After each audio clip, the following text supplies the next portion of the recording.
वर्ष होतं 1991. एकाच पक्षात पण एकमेकांचे कट्टर विरोधक उमेदवारीसाठी एकमेकांच्या आमने सामने आले. हा संघर्ष होता नगर जिल्ह्यातल्या दोन मातब्बर नेत्यांचा. या संघर्षामध्ये नंतर शरद पवारांनाही खेचलं आणि या संघर्षामुळे त्यांना कोर्टाची पायरी चढावी लागली होती. आणि हा संघर्ष उभ्या महाराष्ट्रानेही अनुभवला. आम्ही बोलत आहोत नगरमधल्या गडाख विरुद्ध विखे या संघर्षाबद्दल.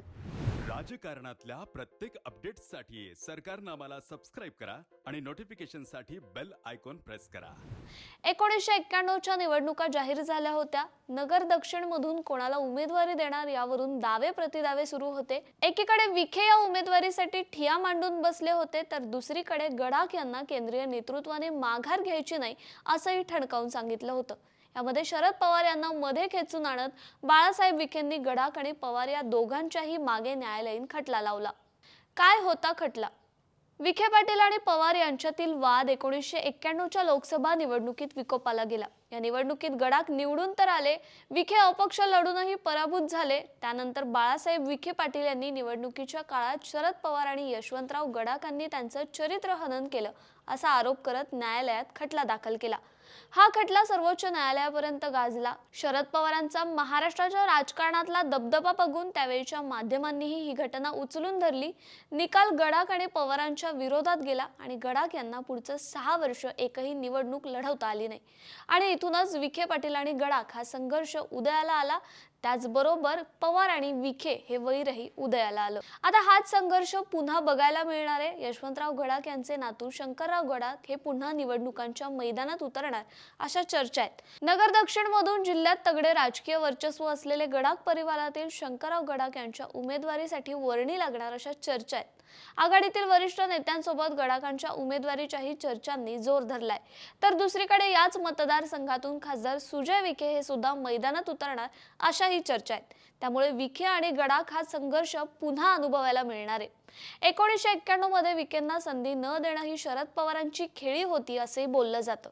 यावेळी शरद पवार विखेंवरचा वचपा काढण्यासाठी गडाख यांना बळ देणार असल्याचं बोललं जातंय. राज्यातील बदललेली राजकीय समीकरणं आणि राष्ट्रवादीमधली फूट लक्षात घेता पवारांना गडाख यांना पाठिंबा देणं हा सगळ्यात सेफ ऑप्शन मानला जातोय. गडाखांना पाठिंबा नेहमीप्रमाणे एका दगडात दोन पक्षी. राष्ट्रवादीमध्ये फूट पडायच्या आधी राष्ट्रवादी काँग्रेसकडून आमदार निलेश लंके हे नाव 2024 साठी अनुकूल असल्याचं बोललं जात होतं.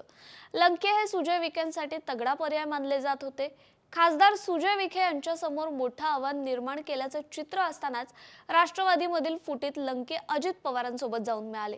तर काँग्रेसच्या कार्यकर्त्यांकडून बाळासाहेब थोरात यांचं नाव पुढे येत होतं. पण खुद्द थोरातच याबद्दल बोलत नसल्याने त्यांची उमेदवारी ही अनिश्चित अशीच आहे. या परिस्थितीत खासदार विखेंना तोडीस-तोड आव्हान कोणाकडून दिलं जाऊ शकतं, तर ते गडाख कुटुंबियाकडून, आणि त्याला शरद पवार आणि बाळासाहेब थोरात यांची सहमती असेल असंही बोललं जातंय. त्यामुळे विखेंना तोडीस-तोड उमेदवार द्यायचा असेल तर गडाख यांना बळ देऊन आणि अजित पवार गटात गेलेले निलेश लंके यांनाही योग्य तो मेसेज देण्याची खेळी शरद पवार करतील. गडाख हे आता शिवसेनेत जरी असले तरी गडाख आणि पवार हे समीकरण संपूर्ण महाराष्ट्राला माहिती होतं. नगरमधील राष्ट्रवादीच्या निष्ठावान नेत्यांमध्ये गडाख यांचं नाव घेतलं जात होतं.